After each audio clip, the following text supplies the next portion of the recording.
morning, everyone, and welcome to our webinars for today. So, my name is Shina K. Patosa, the Guidance Officer for College of Law and Graduate Studies.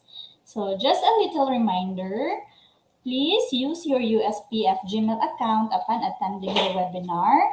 Please refrain from posting unnecessary comments during the webinar. The comment section only is intended for asking questions during the open forum. The evaluation form link will be posted on our official Facebook page. Then the cutoff of evaluation will be until 2 p.m. So, the evaluation form will be the basis for your attendance and e-certificate. The e-certificate will be sent through your email, and please give us time to prepare your certificate. Okay? So to begin with, let us have a Philippine national anthem and then followed by our prayer.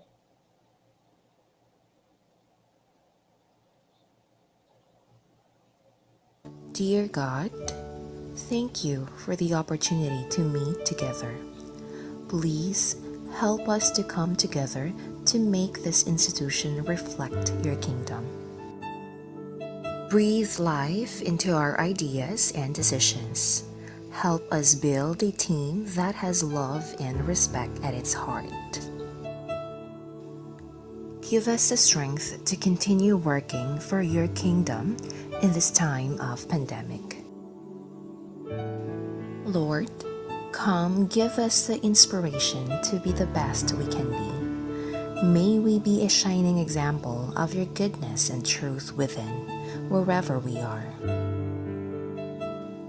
Inspire our thoughts, discussions, and ideas, and continue to remind us that all that we do here today, all that we accomplish, is for the pursuit of truth for the greater glory of you. We ask these things in your name. Amen.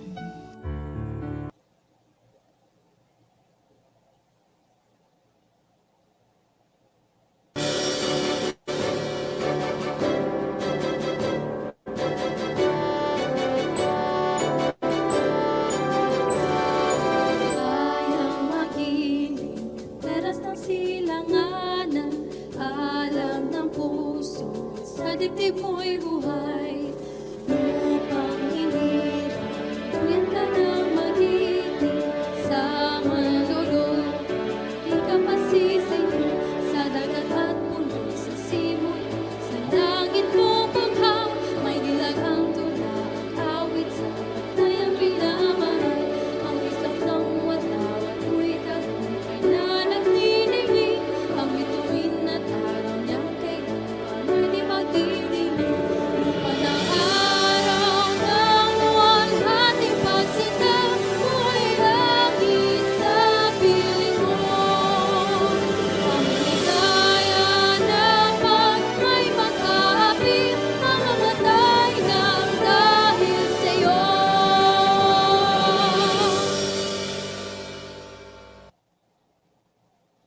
Let's have a loyalty song first.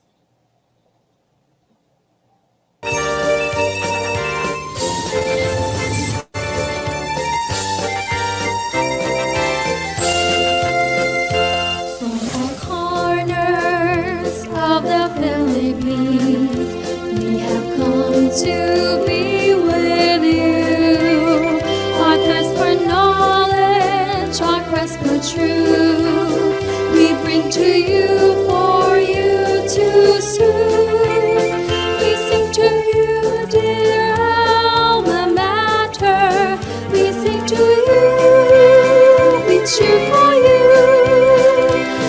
University of Southern Philippines, loyal sons and daughters ever will remain through thick and thin. Nothing shall this bond ever sever. University, alma mater dear, you will always be Southern to us for merchant loyalty.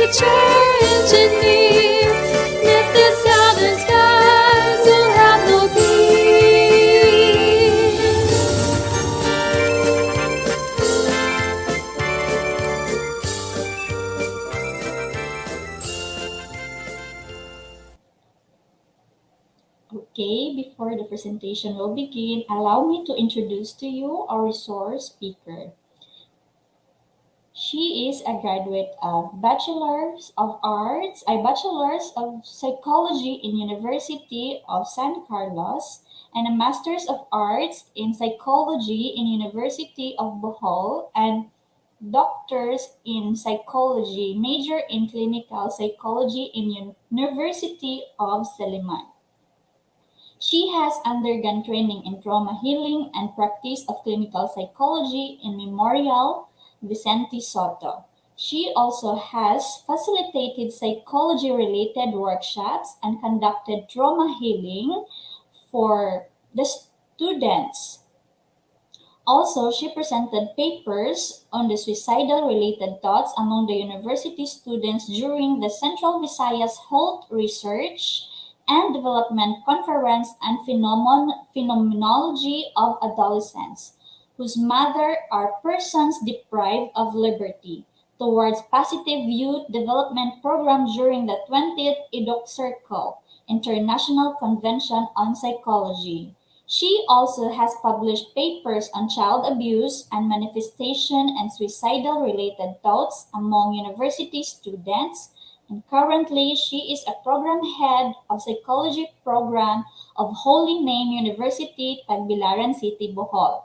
So let us welcome Dr. Yonelyn E. Salon.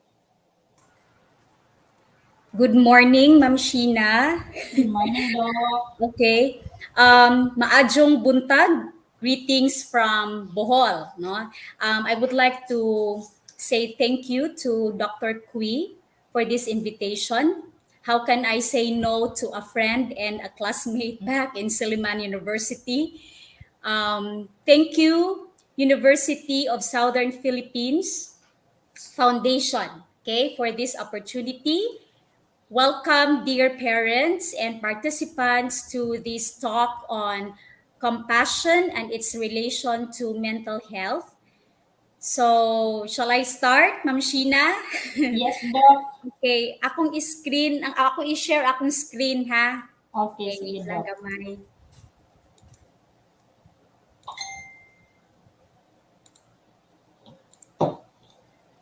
Okay. Makita ra, Ma'am Sheen? Oo, makita na, Doc. I-full screen Okay, lang. so- Okay. Okay. All right. So once again, welcome everyone, particularly our parents, no, to our talk on compassion and its relation to mental health. Okay, but before going deeper, I would like to have a quick survey as regards to how our parents and participants feel at this moment. It can be the emotional and the psychological condition of our participants. So all you have to do is to identify what particular feeling or what is the state of the heart, no? What is your state of the heart at this moment? So all you have to do is to give me a number. You can, I think, write it in the comment section. Ma'am Sheen, pwede ra nila isulat, no? Yes, Doc. Yes. Okay. So you can write 0 for depressed, but this does not relate to clinical depression, ha? Depressed, that is very closely related to sadness. You can give 2 for sad, 4 for lonely, 5 for unhappy, 6 for satisfied, 8 for happy, and 10 for exuberant. Okay? So I'll have few questions, and all you have to do is to identify your state of the heart. Okay? So shall we begin? So let's begin with the first question. Ma'am Sheen, also please tell me, I cannot see. So Okay, please Doc. tell me what are examples of numbers that are given in the comment section. Okay, Doc. I should flash it on the sa Okay, screen, so Doc. it may not be, pwede siguro after all the questions are given, no? So this is the first question. As what I have said, this is just a quick survey. What state does your heart live now? So please give a number. You can write it in the comment section. It can be 0, it can be 2, it can be 4, 5, 6, 8, and 10. I hope they are responding, Ma'am Shin. Yes, Doc, na akong gi-flash, Okay. Doc. Nakita Yeah. na. There are Okay. 5, 6, 8. Oh, good. All right. Next question. What state does your heart live toward yourself? No? Rate your emotional and psychological condition now toward yourself. Okay? Can you give me some numbers, Ma'am Shin? There are 10. Okay, 10, good. 8, Uh-huh. 4. High. Oh. Okay. So there are high numbers and gamay ang low. Good. How about the state does what state does your heart live toward your goals in life? Goals as parents, no? Or maybe we also have participants. 9. Okay, there's 9. That's a high 8. number. Yes. Okay, good. Yeah. And 4. then do we have low numbers? 4, Doc. Ma'am Shin? 5. Come again, Ma'am Shin? 4. There's 4. Okay, thank you. Next question. What state does your heart live toward your family? 8, according to Pitito. So it's a high number. Okay, 10 good. from Yeah. Celine. How about toward your friends? Ang mga kaberks sa atong mga parents. 10. 10, that's good number. No, high 8. number. 8. Very good. Next, so there is a good relationship towards friends. No, that's a good indication of,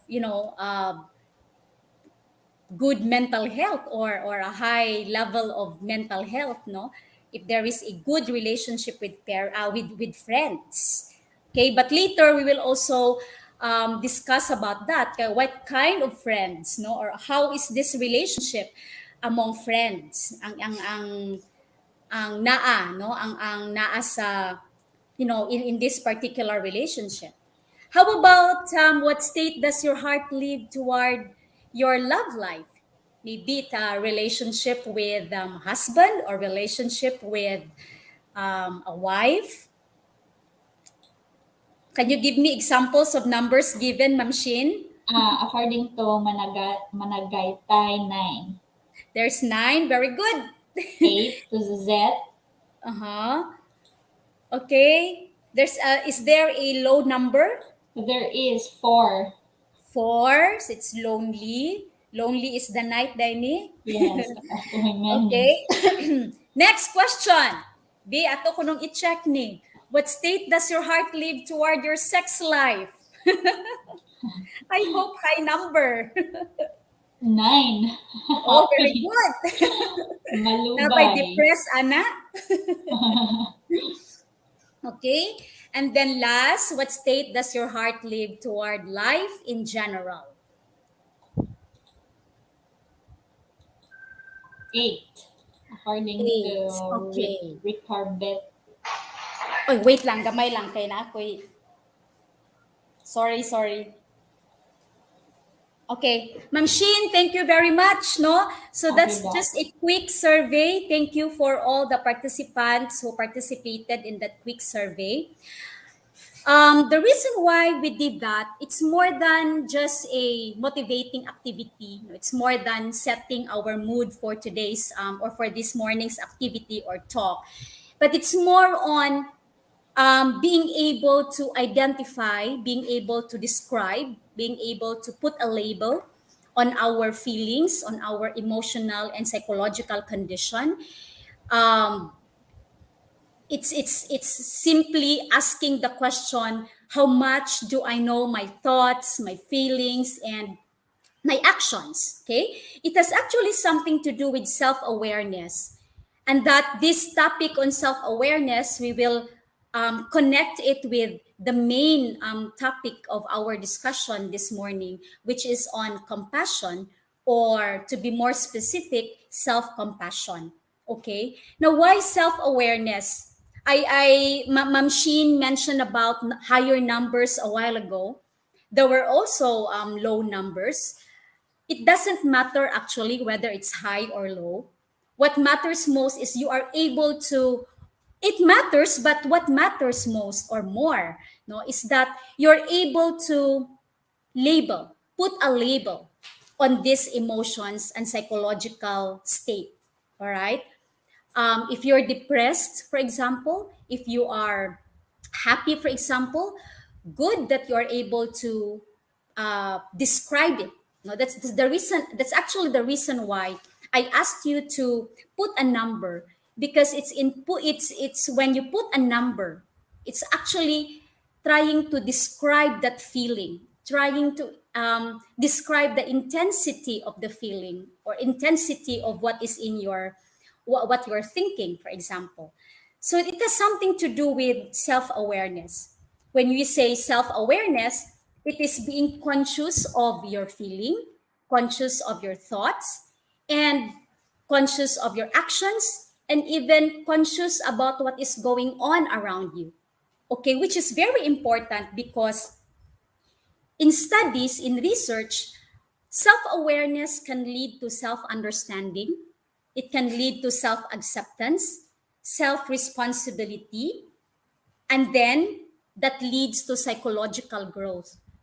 So, whether you are having a low number description of your feeling or state of mind, for example, you are still able to come up with this psychological growth because you are aware, no, as compared if you don't have self-awareness or you lack self-awareness, you will have the tendency to become defensive, so there is self-defensiveness. Then it can lead to self-deception, self-denial, and then later self-rejection, and then psychological stagnation. So, in the context of being parents, why self awareness? Or not even parents, faculty members, okay, and other participants that we have this morning. Why it's important to be aware of our feelings, our thoughts, our actions, or what is going on within us and what is going on around us. For in the context of being parents, being self aware is key for connecting with family, especially with children. Connecting or connection, effective connection, it's an appropriate connection, meaning to say you're able to also being aware of what is going on in this going on in them. Okay, according to Numberg, the more self-aware we are, the more likely we are to behave in ways that are congruent with who we want to be and how we want to interact with the people in our lives. It is actually paying attention to ourselves with curiosity and kindness. So when you are able to identify or put a label to your emotional and psychological state, a while ago, even if it is a low number or a high number, what matters most is that you're able to identify what it is.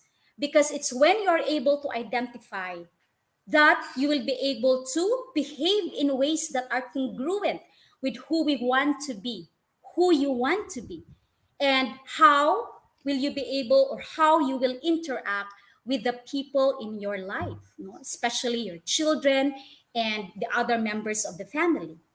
Okay? If you lack self awareness or cannot even put a name of what you are feeling and what you are thinking, cannot even put a label on it, this can happen most probably. There is confusion, there is conflict, no, maybe you don't know what to do, and then mugawas ang anxiety, you'll be anxious because you cannot identify what's happening. All right, you're anxious, you're anxious because you have this like fear of something that you don't know, that's why you are anxious. All right, or maybe you isolate yourself, you don't know that you are already having this experience or having this uh, state already, no, you isolate yourself, and for all you know, that is actually one of the symptoms of depression, when you start withdrawing, when you start isolating yourself, and again, you don't know what to do. You are confused, okay?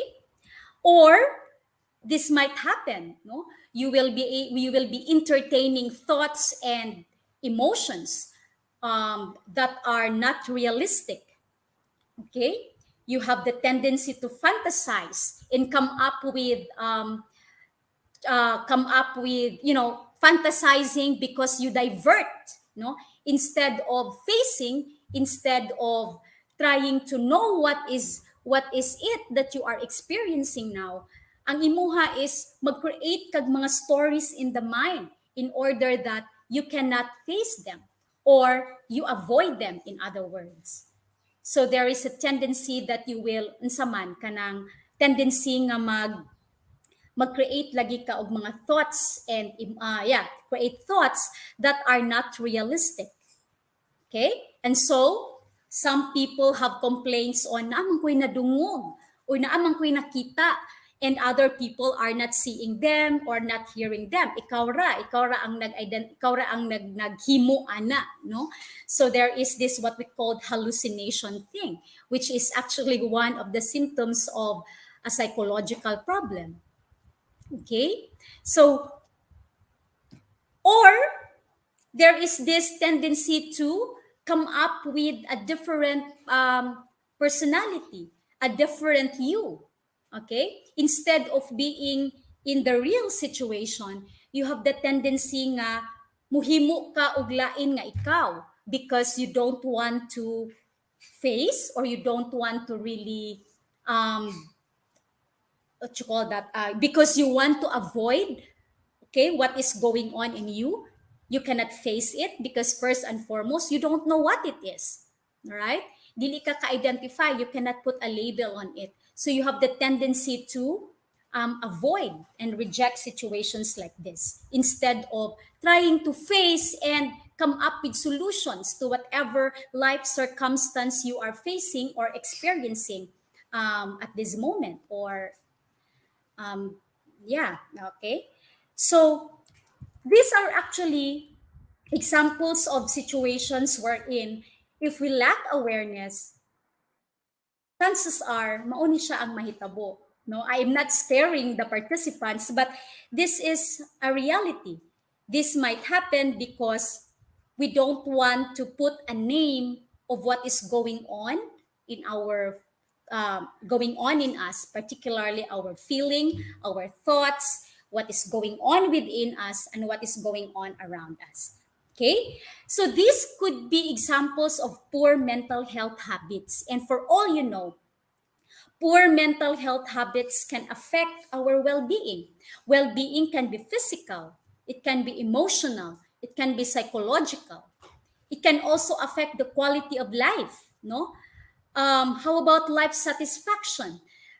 How satisfied are you in being a parent? How satisfied are you being a teacher? How satisfied are you being a friend, being a mother, being a father?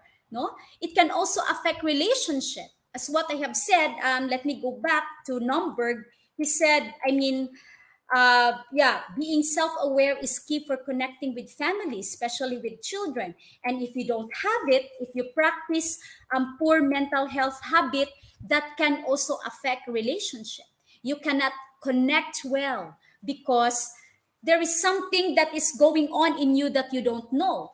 All right? Mura na siya baog, I cannot give what I don't have. So kung naay problems sa akong relationship with myself, then most likely it's very difficult to also establish that relationship with others, particularly those who are close to me, those who are members of my family. Okay? And that poor mental health habits, if not prevented, or if not manage well ang mga poor mental health habits, that can somehow lead to psychological problems. And very common nowadays, we have depression, anxiety, stress, and these are psychological problems that are not only experienced by our children, no? These are not only experienced by our neighbors, but these are also experienced by parents. These are also experienced by teachers. even I have clients who are working already, professionals. Okay, they are experiencing these psychological problems. Why? Because number one, they don't know what's going on in them. Okay, and that they practice poor mental health habits, right? So is it really a reality?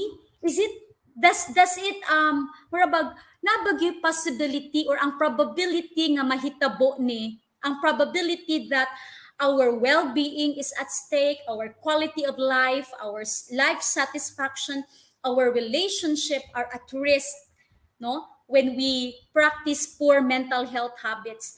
Is it really is the probability high nga mahitabo ni na mga psychological problem? Possible ba siya nga mahitabo among us, among parents? Yes. Why? Because we are bombarded with so many challenges in parenting and parenthood. Okay? So many factors that can affect us. Time, for example, no?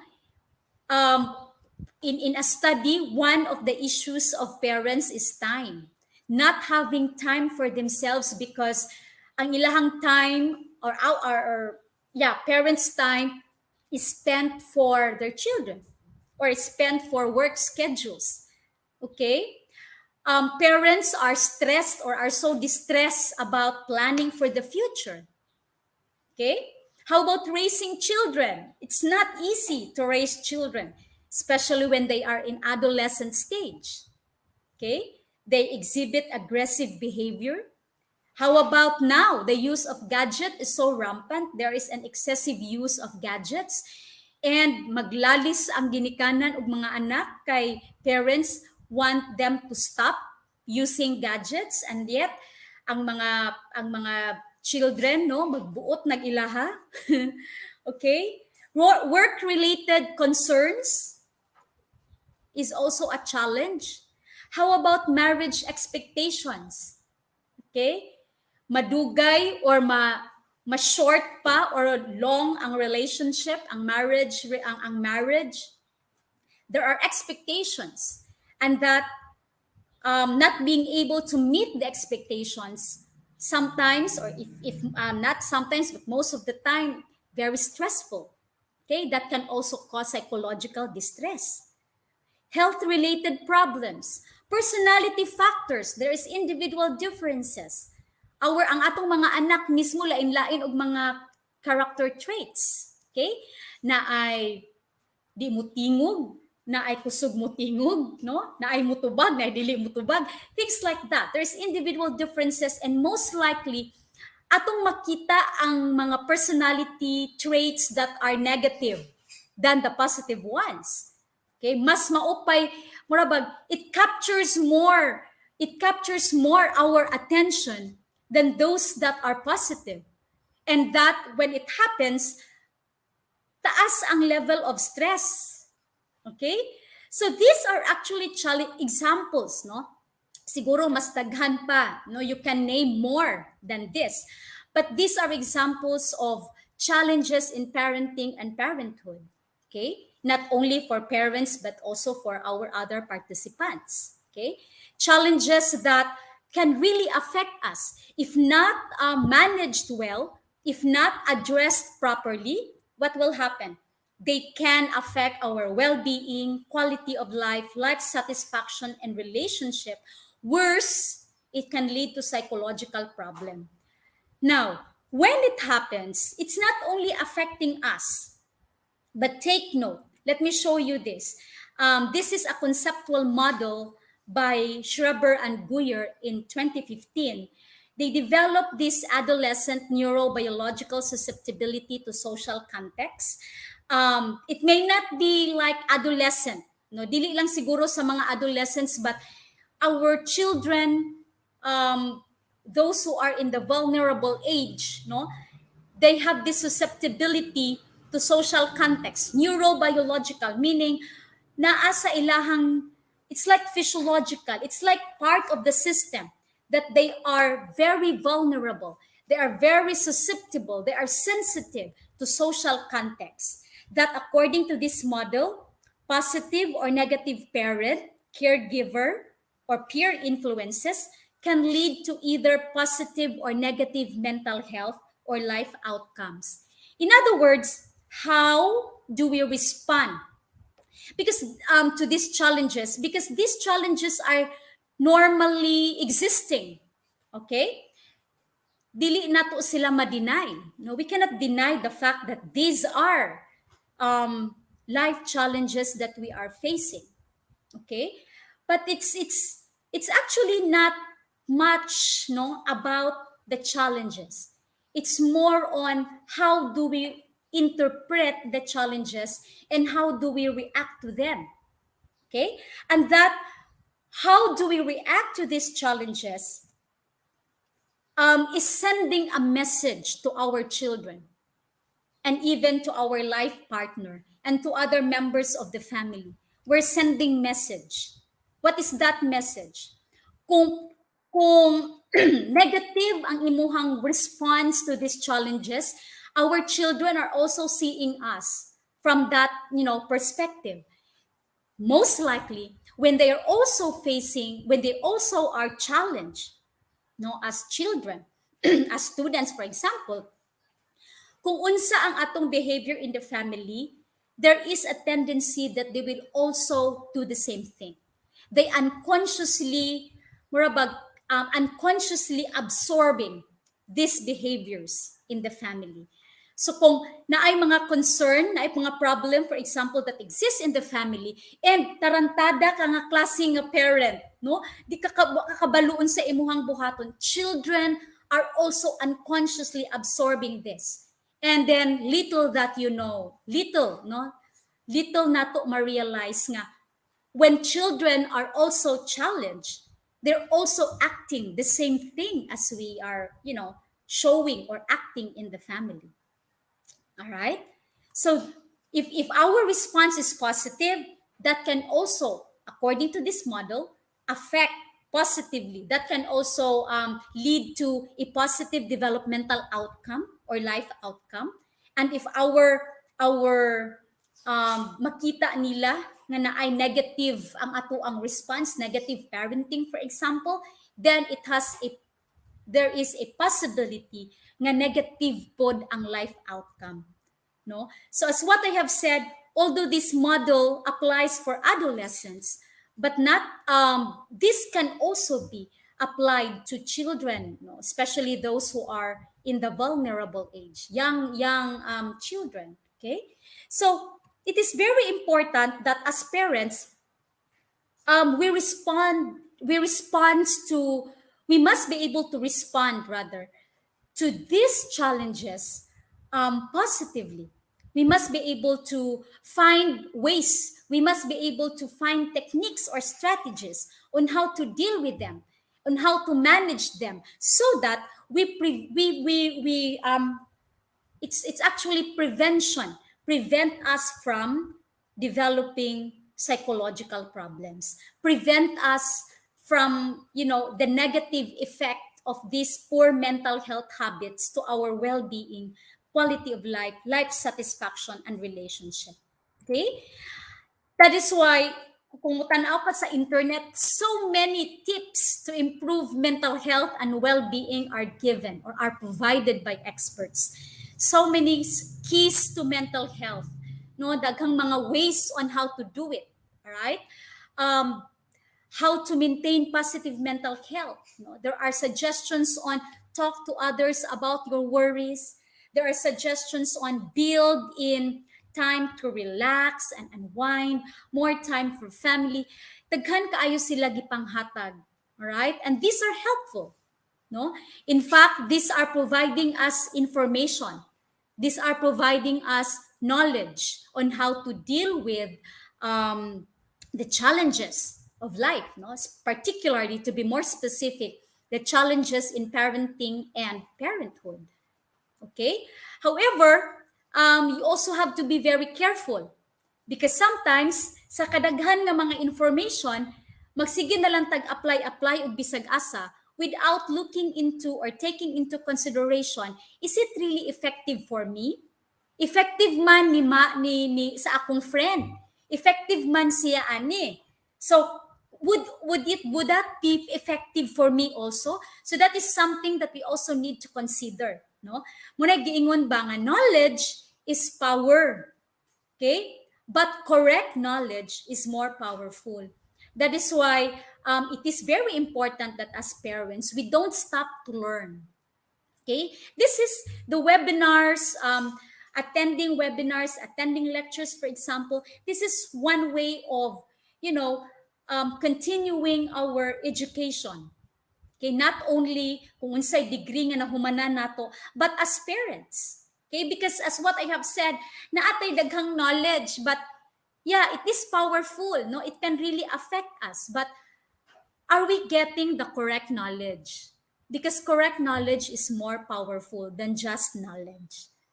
Okay? So, to be more specific, um, I would like to introduce, because as what I have said, experts are providing us a lot of things, no, on how to deal with mental health, how to deal with problems, how to deal with the life challenges that we are experiencing.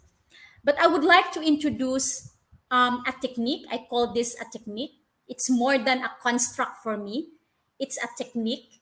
It could be a strategy. It could be an adaptive mechanism. Okay, introduce this to you because in research nakita nila nga this particular technique, this particular strategy or adaptive mechanism has a protective factor for mental health and quality of life. In fact, nakita sa mga research that it is a potential buffer against life challenges. So this is what we called self-compassion. No, this is our main discussion this morning, self-compassion or compassion. But to be more specific, we use the term self-compassion. So what is this self-compassion? And why is it considered a potential buffer against life challenges? This is already an increasing attention. No? This gives rather an increasing attention in research, as what I have said, because of its potential factor or protective factor for mental health and quality of life. Okay, its explicit element is the what we call self-care, but it's more than self-care. Okay, later we will talk about it. So what is really self-compassion? Are you compassionate? How is this expressed? What are the different acts of self-compassion? So when you say self-compassion, it is defined as having kind and warm attitudes toward oneself when one encounters difficulties, failures, or suffering. We can be so compassionate. We can be so expressive of having this self-compassion in times nga okay ta, in times that our life is better. But how about during the time when we encounter difficulties, when we encounter failures, when we encounter suffering? How do we respond to these situations? Okay? So, when you say self compassion, even in times of difficulties, failures, or suffering, we can still be kind. We can still be warm. We can still be positive toward oneself. No? Okay, but it does not mean actually that we reject the idea that there are challenges. Mubalik ko. Okay, again, let me remind you, these are challenges in life, no, that we face, to be particular in parenting and parenthood. These are all realities. In other words, much that we have positive realities in life, it is also a reality that there are negative realities in life. Okay? So, when we encounter difficulties, failures, or suffering, they are actually part of our existence. They are actually part of being parents. They are part and parcel of being teachers. students, children. Appeal siya. Okay? But can we be kind and warm toward ourselves when we encounter these life challenges or circumstances? So self-compassion is telling us, okay, you have to be in self-compassion. It's giving us a suggestion to be kind and warm, to develop that kind attitude, warm attitude toward oneself, even if we are in times of difficulties, failures, and suffering.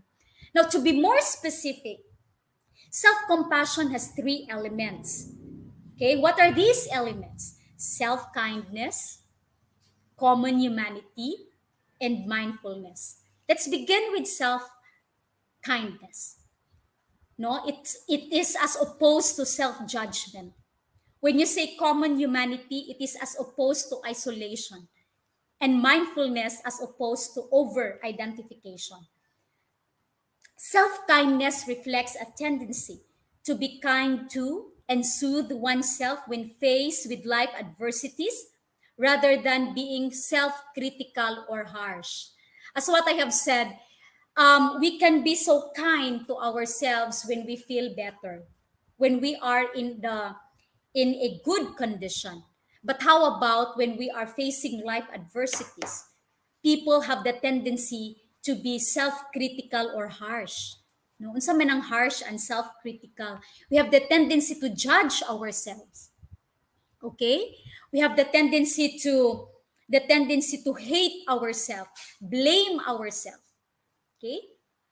You know, in self-kindness, it is telling us to be able to admit mistakes, be able to admit that negative realities are present, but it's not being self-judgmental. Okay? But it's being kind, being warm to oneself. How can we do this? No? So some, whenever they face adversities, you can go for a walk. No, it's trying to build that relationship with the self, right?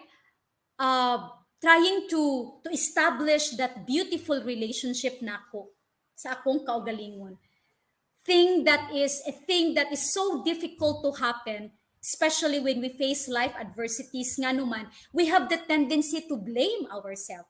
We have the tendency to say, ako man good mo akong gibuhat. You know, sometimes it's good, as what I have said, it's okay, it's good to accept it, no, admit that okay, it was my fault, it was, but kung abot na ka sa time nga nag-judge, you are becoming self-judgmental already. That is not being kind to oneself. Okay? So the question is, how can I do it? It's easier said than done, no? But when is the best time to start doing it? No? This is the best time to start doing it. If you have not practiced it, now start practicing it. How can we do it? Okay? Acts of self-kindness could be giving time to myself. Right? Before this, giving time to myself. Like, if you go to internet, makita ninyo na yung mga suggestions and recommendations on how to be kind to oneself, no? You go for a walk, take a hot bath, buy sa to mga treat yourself, no? Or take yourself a date, for example. But these are good, no? Mangita ka og unsay something nga makapa-boost, encourage positivity in yourself. But it does not mean rejecting the negative realities of life. Naa ang life adversities. It's how I am going to respond to it. No? As respond to it nga dili ko as ako, as myself, dili siya at risk. Okay? Other than those that I have mentioned a while ago, acts of kindness can be taking the strengths. Okay? Look into, check, examine yourself, and check unsa man ang mga character strengths nako. No? Instead of so focus on so focus on the weakness. Okay? Inani man gud ko basta gali mag-away mi sa akong banaw na di na ko katulog. Basta gali mag-away mi sa akong basta gali na ami na ay mga mahitabo sa akong mga anak wa na di na ko kamaon sa akong buhaton. Focus on character strengths. What is it that you are good at? Remember that what you are good at or what others are good at, dili mo pariha because there is individual difference. Okay? So you can make use of the character strengths of others as an inspiration for you to be able to examine yourself and check on your own character strength. But make sure you're able to take that strength. You're able to locate that character strength in you. Unsa man gyud ang asa man ka nga maayo ka. If you are prayerful, then make use of it. If you are hopeful, then make use of it. If you are courageous, you have a good interpersonal skill, make use of it to buffer yourself from the life challenges. Okay? As parents, taking strength, particularly your character strength.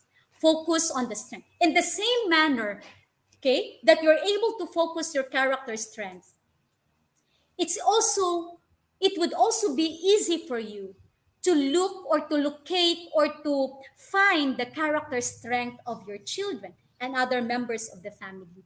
So instead of instead nga mas focus ka on the weakness, mas makita na ko nga oy naanday something nga nice, naanday something ang ako ang anak, naanday something niya nga nindot. Okay? So focus on the character strengths. An act of self-kindness can be stillness.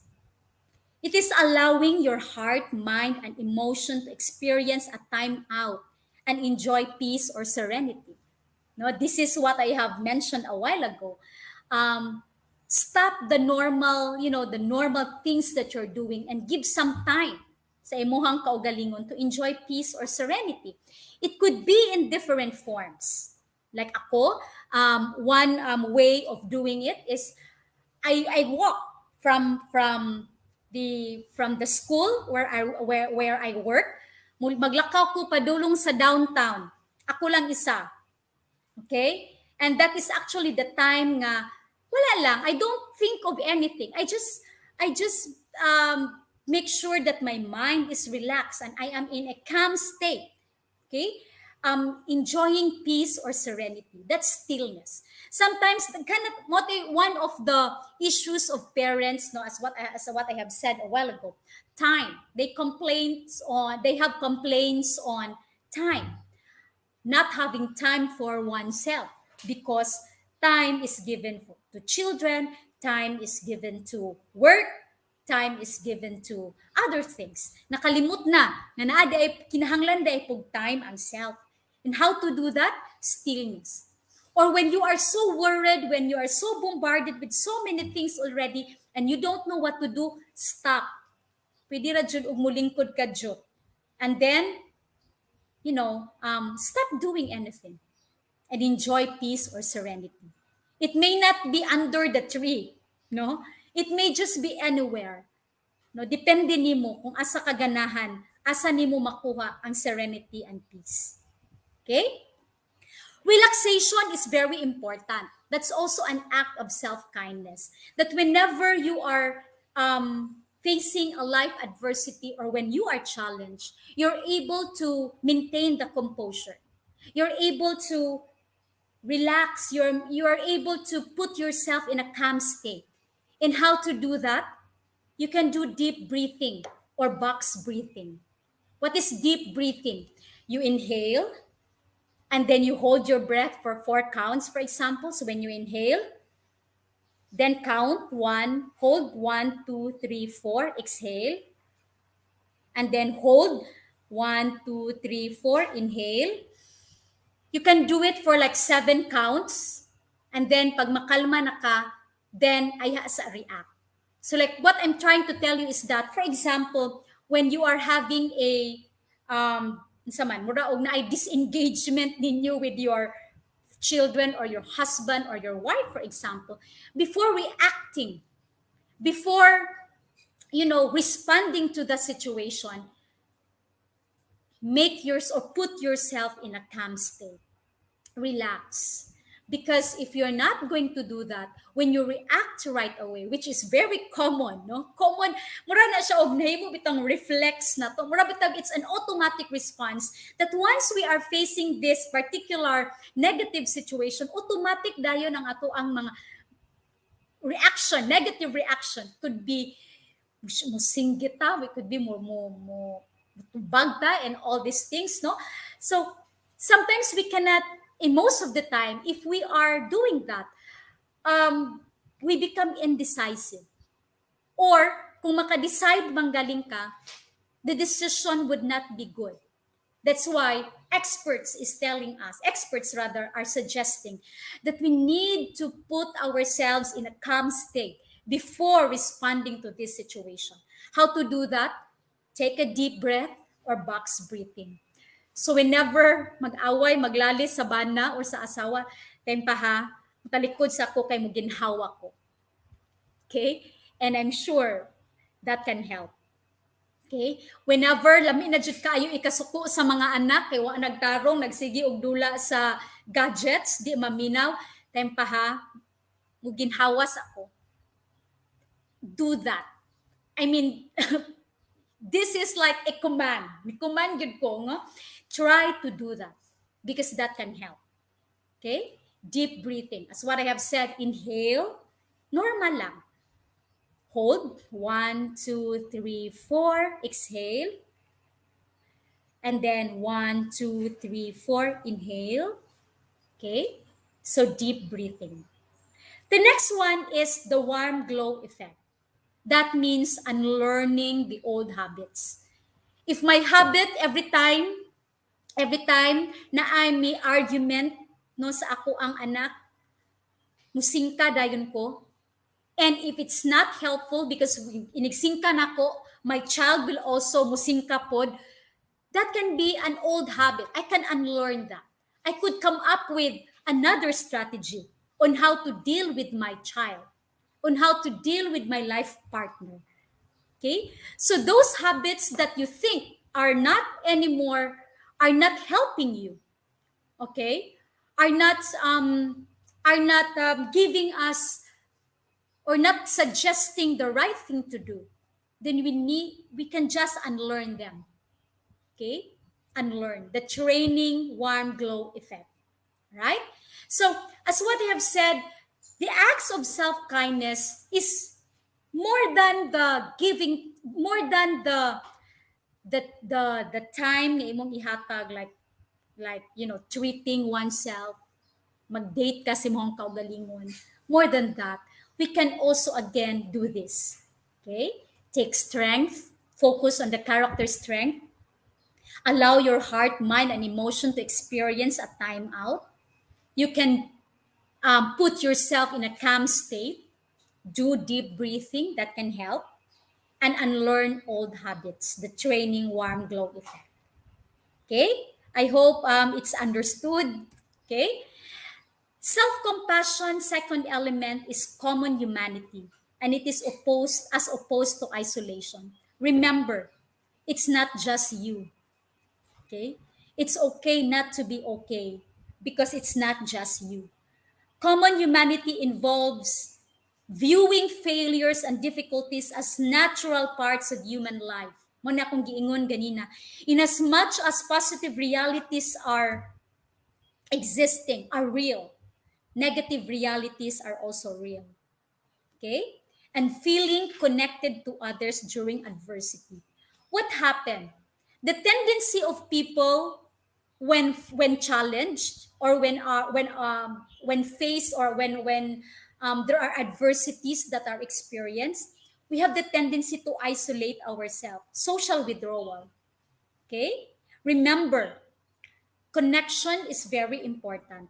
I remember in my study, in my dissertation paper on the phenomenology of adolescents whose mothers are persons deprived of liberty, nigawas akong study that one of the reasons why children, okay, ang mga adolescents, bisan pa og They are facing that life challenge um, tungod kay wala ilahang mama, considering nga ang ato ang mga mama bitaw kay mao jud nay mura ba og source of warmth, source of nurturance in the family, no? Of course ang mga papa sad, but ang mga mama kay mao gid nay kanang ato ang istoryahan sa atong mga emotions, no, especially sa mga adolescents. One of the reasons why they were still able to go on with their life, they were still able to thrive despite the absence of mother, kinapriso man lagi ang mama, is connection, support system. Take time to talk to people. Of course, you also need to find kinsa man nga mga people nga akong pangitaon. So you have to check unsa nga kind of people, no? Let them talk and listen non-judgmentally. Support system is very important. Okay? You connect. Do not isolate yourself. The more you isolate yourself, the more you are putting or the more you are bringing yourself closer to psychological problems. Right? So remember, it's not just you. Right? Common humanity. The last element is mindfulness as opposed to over-identification. That I'm using this figure, illustration, mindful or mindful. Asa man ta ani, no? If naata diri mindful, there's so many things in mind, no? That we cannot even identify unsa man jud ang naa sa akong thoughts. What am I feeling? Muna akong giingon ganina, it's very important that we are aware of what is going on in our mind, what is going on in our, heart, our feelings, our emotions. What are we doing? What is going on within us? What is happening around us? Because that is being mindful. Okay? It's different when you say mindful because we just accept, and we don't have like we don't have time to focus because we just let them in our mind. All right? Mindfulness entails maintaining a balanced awareness that even in times of pain, of pain, of suffering, of difficulties, we are still able to maintain balanced awareness of painful feelings and thoughts. That's why, as what I have said a while ago, even if your answer to the question, what state does your heart live toward your love life, toward your sex life, toward your life in general, toward your goals in life, are ubus kaayo, 4 lonely, 2 sad, or even depressed, 0. What is important is you are able to maintain that balance. You are aware that you are having it, because it's when you are aware that you will be able to address it properly. No? Kung wala kay awareness ana unsa may mahitabo, you are confused. You are too much worried, and that can cause psychological distress. So be mindful. No? If I feel sad today, feel that sadness. Okay? Don't hold back. Right? I-feel. Kung nasakitan ko karon, I-feel ang pain. Alright? Feel that pain. That is something that is siguro a very challenging task for us. Why? Because it's not easy. I'm telling you, it's not easy. But again, it does not happen, by just a click of a finger. Mahitabo na dayon. No, it's a practice. Okay? So practice self-compassion. Practice being mindful. If nasuko ko, feel that anger. All right? Do not avoid. Do not fantasize. Do not create stories that can divert you from, diverting you. You have to face it. Okay? I mean, sometimes we can divert, but dili sa tanang panahon nga mao na imuhang gamiton nga strategy. In trauma healing, for example, there is this statement. It says, when the mind forgets, the body remembers. Meaning to say, no matter how the mind tries to avoid and reject that situation, reject that pain, reject that suffering, reject that difficulty, na ay reaction ang atong body because the body remembers. Okay? So matinga na lang ka, sakit akong liog, nagpalpitate ko, naluya ko, waman ta ko'y sakit. This could be happening. Why? Because these are um, reactions to avoiding the situation, right? So experts say we need to be mindful. We need to create or maintain that balanced awareness of painful feelings and thoughts, not rejecting them, not avoiding them. Kay the more we avoid, the more sila magsigi gukod. Okay? Gukuron ta nila until such time as what I have said, you are actually bringing yourself closer to psychological problem. Right? I'm almost done, but let me just tell you, no, because as what I have said, ang self-compassion man God in relation to mental health, para nako, it's not just a construct, meaning it's more than a concept. Dili lang siya word, dili lang siya term. It's a technique, it's a strategy that we can use to buffer against life circumstances or life challenges. We can use it as our protective factor. I mean protective gear, our weapon to maintain or attain mental health and quality of life. Okay? So literature says specifically affiliate stigma was found to be significantly associated with psychological distress among parents with low levels of self-compassion, but not among parents with high levels of self-compassion. Okay? One of the reasons why whenever we are challenged, okay, we have the tendency to withdraw from the society. We have the tendency to isolate ourselves because of this stigma. We're afraid that they will reject us. Okay? So, experts said psychological distress among parents can happen if we have low levels of self-compassion. Okay? Meta-analysis results indicate that higher level of self-compassion is strongly related to fewer mental health symptoms such as depression, anxiety, and stress in a wide range of populations. So when you say wide range of populations, it's not only for children, it's not only for for students, but also for teachers and parents as well. Consistent evidence shows that self-compassion is strongly related to positive psychological factors.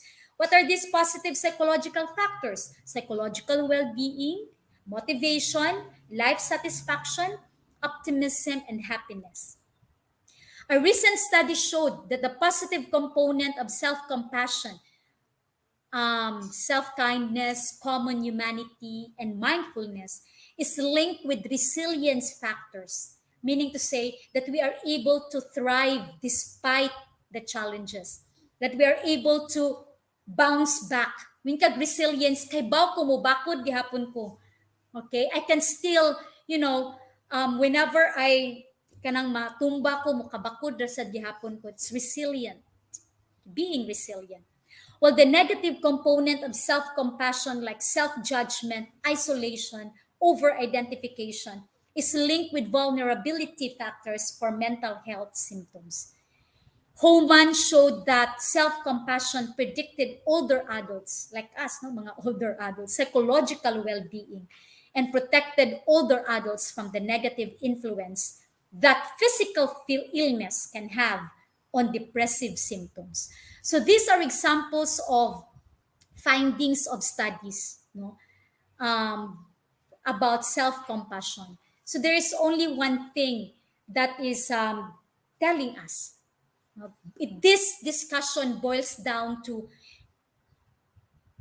use self-compassion as a technique. Use self-compassion as an adaptive mechanism. It's not easy, but today is the right time to begin or to start using it. Start practicing self-compassion. Right? Remember and be mindful of the following findings in research studies also. Family acts as an essential element in the mental progress and social adaptation of our children. As what I have said, how do we respond to situations is actually sending a message to our children. That's how they also react or respond to certain or to different situations.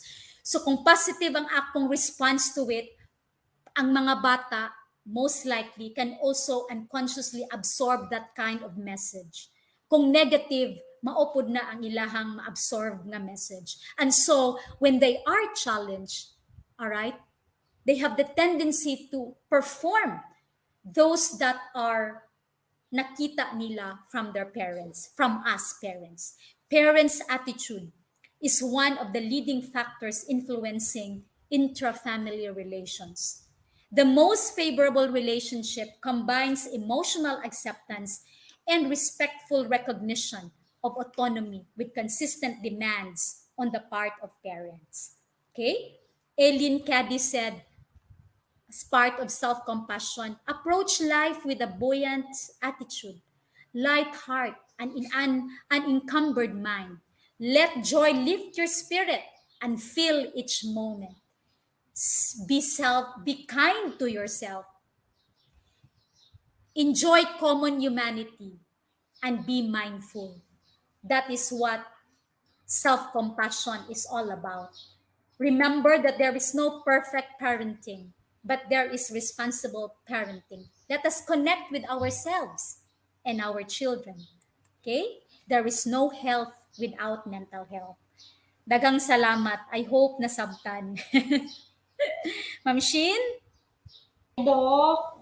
Thank you so much, Doc. So today, at this moment, maybe there are some questions from our participants. You can comment down below, okay? So while waiting for your questions, so just a little reminder. So parents and teachers or students, we will be having a virtual kumustahan. So starting this November, for the announcement with the virtual kumustahan, we will post that in our official Facebook page of GTSC. So also I encourage parents to tell your children to avail our counseling services. We have an online. So for that, you can visit our official Facebook page, the GTSC, USPF GTSC. Okay, so there are some questions. We will give your time for questions.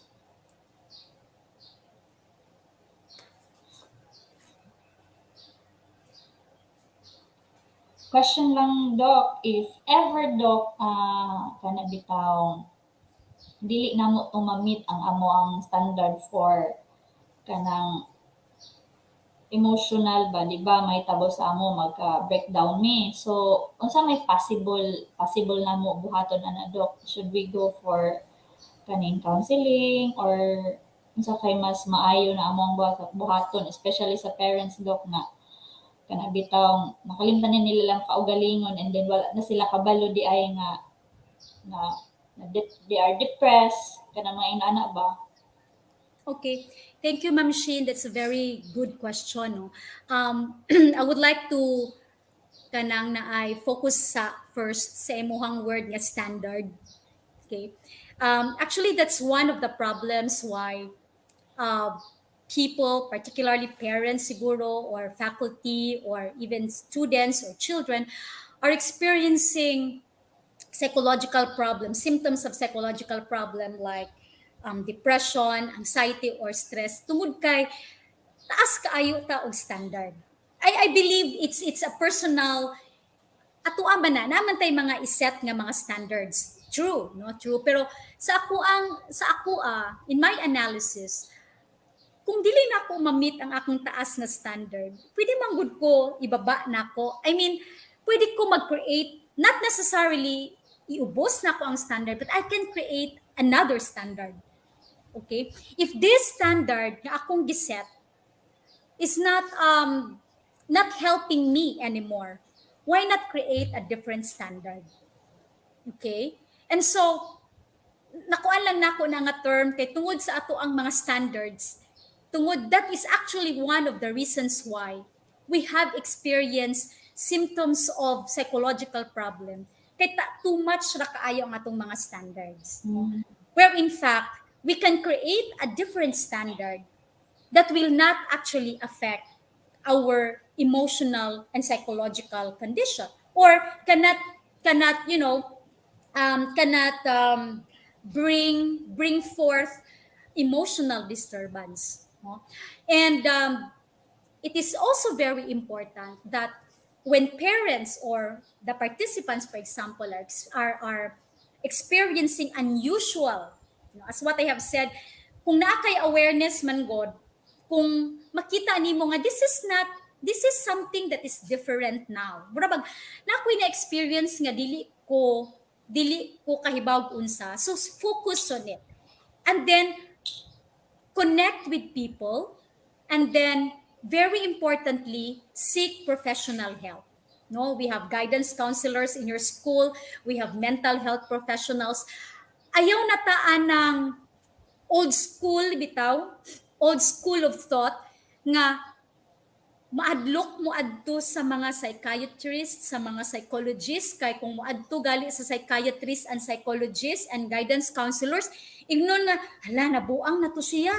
Correct, No? correct, So- correct, Doc. Stop that. I mean, mura ba na siya og let's have paradigm shift now. Okay? You have to do paradigm shift, meaning change that perspective. It's not anymore valid, this time. Siguro sa unang panahon nga wala mahadlok ta mo adto sa mga mental health professionals tungod kay ingnon ta nga nabuang ta, dili na siya valid karon, no? So my murabag, I encourage parents, I encourage children. Parents also encourage your children that whenever they feel something different, they have observed something different in them, then seek professional help. Okay? Walay wrong when we seek professional help. It does not mean nga kung adto kag psychiatrist and psychologist and guidance counselor, automatic there is something wrong with your mind. No. Okay? So seek professional help, because there are available mental health professionals, so many of them. Thank you, Ma'am Sheen. So, na-question, Doc, from Gwendolyn. Makita, Doc, sa mong screen? Oo, pero Okay. ako magong matakay. Okay, ako ang basahon. What can we do to our children na taas kaayog time sa gadgets, dili man pud ko ganahan mo gawas kay delikado? Thank you, Ma'am Glendale. That's actually one of my I mean, it's not your concern only. It's not you who has that concern only, but maybe tanang parents or most of the parents, especially now that nag-online na kita. Before the online class, Ma'am Glendale, before the online class, in my family, I set schedule. Like, sa akong mga bata, na sila time, like, in the morning, okay, 1 hour lang to use the gadget. In the afternoon, 1 hour lang to use the gadget. Na sila ka ng time, akong gibutang, let's say, 9 to 10 ra jud na. 10 to 11, let's say, 2 to 3 ra jud na. What we did sa akong husband, nag-meeting ni with my children. Ako silang gipapirma. Na dito sa paper, I made a mura ba og nagama mi og contract, something like that, or an agreement, no? And then I let them sign that whenever they fail to do it, when and ang amo is when they are able to do it, na sila reward. And kung dili nila mahimo, na sila like sanction, but very minimal sanction lang gud nga makakuan pod. That was before. Pag-abot sa online class, dili naman ko makakontrol sa time, because when I told them do not use the gadget anymore, they will say, mag-assignment ni, na ay performance task, na ay activity. So, okay, do it. Kay naman kay performance task, naman kay activity. So, now the use of gadget becomes kana bitong excessive na kaayo. Right? It's actually one of my problems also. So what I did, I never stop no nagi mga times na mag-meeting gyud me na every time we eat no i-appeal gyud na namo sa discussion the negative effects of gadget, the negative effects of gadget, unsay pwede mahitabo. I give them concrete examples like, okay, naay ingon ani nga nahitabuan, inani siya na nagkasakit, na siya disorder nga nahitabo, like physical disorder nga nahitabo because of the use of gadget. That's one, okay? I meet my children, talk to them.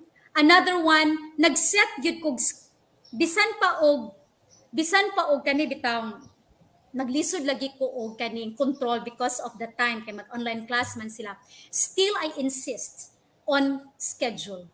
I told them you can use gadget mauni nga time, okay, like magdula sila no, like Minecraft or unsa na ilang pangduan ML for example.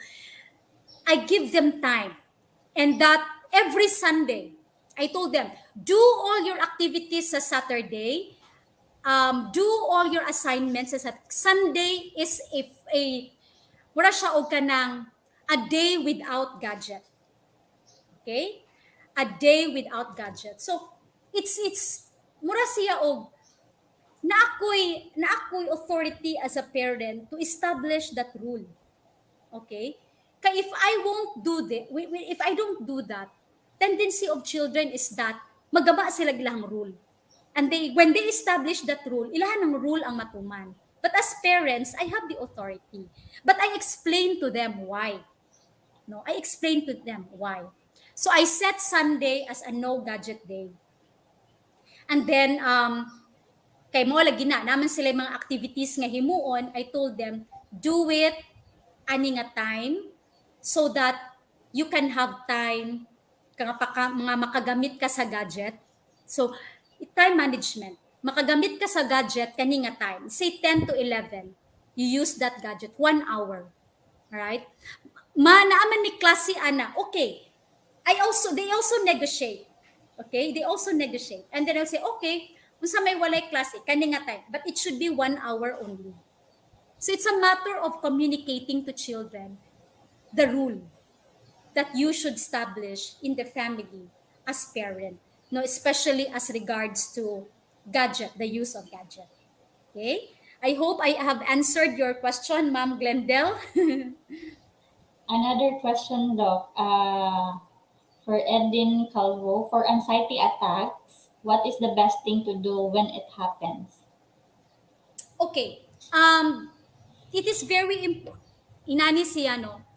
If that anxiety attack or that anxiety or symptom of anxiety disorder is diagnosed, if you are diagnosed, all right, then we could like, kung diagnosed ka, you can come up with better strategy. Okay? But my concern here is that basing og nag-self-diagnose. So never self-diagnose. My point here is that please seek or see a psychologist or a psychiatrist, no, a mental health professional, to check if naabagyod na siya, if those are symptoms of anxiety disorder. Kay maunang na ay anxiety attack, right? And sige, granting for example that there is anxiety attack, one of the best things to do is to put yourself in a calm state. Very difficult to happen, but ang mura ba siya og first aid pa. Ang first aid is ginhawag yun, breathing. Because breathing can relax the body and the mind. Alright? Kung mag-anxiety attack, grabe ang palpitation. Kung mag-anxiety attack, di ka ka-control sa worry. You are entertaining negative thoughts. You are entertaining irrational thoughts, no? Hala, basin og mao ni mahitabo and all. And that you cannot murabag it stops you from doing the normal thing. Kaya anxiety attack diya ka. So what do you need to do is stop and breathe. Good kung makabalo ka nga that is an anxiety attack kay naa kay experience and then diagnose na ka, and then na-diagnose ka nga you have that symptom of anxiety disorder, good kung ingon anak, no, kay makabalo ka unsa imuhang buhaton, no? But again, do not self-diagnose. Kinahanglan you see or seek professional help. I remember my husband has that, no. Ang good thing lang siguro sa iya is nakabalo siya that it is really an anxiety attack. Okay, nana siya idea that it is whenever ma-feel na niya, whenever naa siya na nga mga thoughts, okay, these are already symptoms of an anxiety attack. And so, yang buhaton, mo lagi to, I told him, stop, take a deep breath, no, or mag-deep breathing ka, kay para ma-relax ang mind. Right? And then, naraman siya sabay sa una. So, mugawa siya, take a walk, and all these things. Inana. Again, let me remind, do not self-diagnose. It's important that we seek professional help to help us diagnose what we are really experiencing. Because it's when we are being able, if we do that, we will be able to get the correct intervention, no? The appropriate and effective intervention. Okay? All right. Ma'am Edin, thank you. I hope it's answered. Okay, ni kuan Yes, si Ma'am comment Glendale. si Ma'am Gwendoline. Thank Yes, you. it's very important that you need to put a schedule and let the children follow. My children are in grade. I have 9 years old. I have senior high school, and I have a junior high school. Mga lalaki na ako'y babae, isa katong gamay. Grabe kaayo ang time for the use of gadget, very excessive, pagsugod sa online class. So what I did, ingon ko, dili na ni pwede. We should come up with schedule. And I'm open to negotiation as long as magkasinabot ta. So ingon ana, what I did, as what I have said, I let them sign in an agreement on equivalent paper. Gibutang na mo sa babaw asa kanang gipatapot dyan na mo sa refrigerator kay para didto basahon, ops, awahaning sign mo ani. So when they sign, the reason why I did that is when they sign, mura ba og it's binding. Mura ba og okay, binding ni siya na atay agreement. You agree? So unsa ato ang mga nahisgutan mauni, so you have to put your signature there. Even katong bata pod mo sign pod siya, no? So there is a schedule. And be consistent with that schedule. Dili kay okay mag-usob-usob, no? There is negotiation, but make sure nga mawala sa track sa imong rule. Okay? Thank you. Si Ma'am Calvo, thank you ko naman for the guidance. Okay, Thank you, so Ma'am I think there's no more question now, so we'll proceed. So at this juncture, we'll have a awarding of certificate. So, University of Southern Philippines Foundation Guidance and Testing Services Center Certificate of Appreciation is given to Dr. Yunilin Ingracia Solon for extending her time and sharing her knowledge during the webinar entitled Self-Compassion in Celebration of Mental Health Awareness Month, given this 5th of November 2021 at University of Southern Philippines Foundation, Cebu City. Signed by Dr. Elita Elque, Director of GTSC. Signed also by Dr. Ernesto L. Alaler, the Vice President of Academic Affairs, and the President, Attorney Paulino A. Yabao. Thank you so much, Dr. Yunilin, for the time, for sharing. Thank you so much, ma'am. Thank you, kayo, Ma'am Chin. Okay, thank you so much, ma'am. Thank you, University of Southern Philippines. Ma'am Elitz, I fondly called her Ma'am Elitz. Thank you so much. Okay, thank you so much, Doc. So, for our participants, our parents, thank you for attending, and please don't forget to fill out the evaluation form, which can be found at GTSC FB page rest assured that your certificate will be sent through the email you provided. So the deadline of the evaluation will be 11 a.m. until 2 p.m. only. Okay, thank you so much, everyone.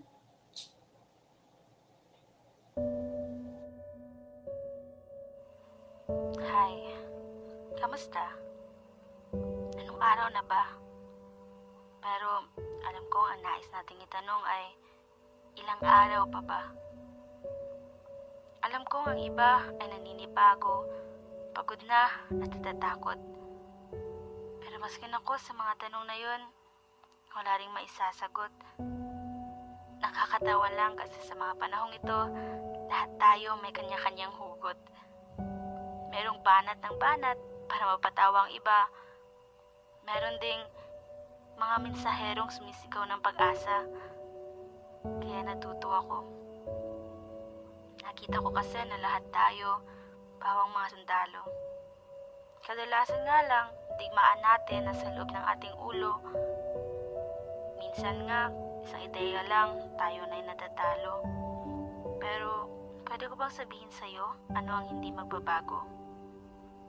Yun ang damdamin mo bilang isang tao. Pwede kang manibago, pwede kang mapagod, pwede kang matakot. Yun sa sarili mo'y huwag mong ipagdamot. Hindi din kasi ako ganoon katatag para di malungkot sa nangyayari sa mundo. Pero habang alam kong may taong lumalaban para sa kaligtasan ko, pipilitin kong sa gitna ng pangamba, di ako susuko. Ikaw rin lumaban ka. Dahil ngayon, kinakailangan ng mundo ang kahit anong uri ng pag-asa. Ikaw may nasa iyong pamamahay o isa sa mga magigiting na nasa unahan ng away. Lahat tayo sa digmaang ito'y isang sundalo. May takot man o paninibago. Balang araw, may intindihan natin ang aral ng pangyayaring ito. Pero sa ngayon, hi, kamusta? Sana ngayon malusog ka at patuloy na umaasa.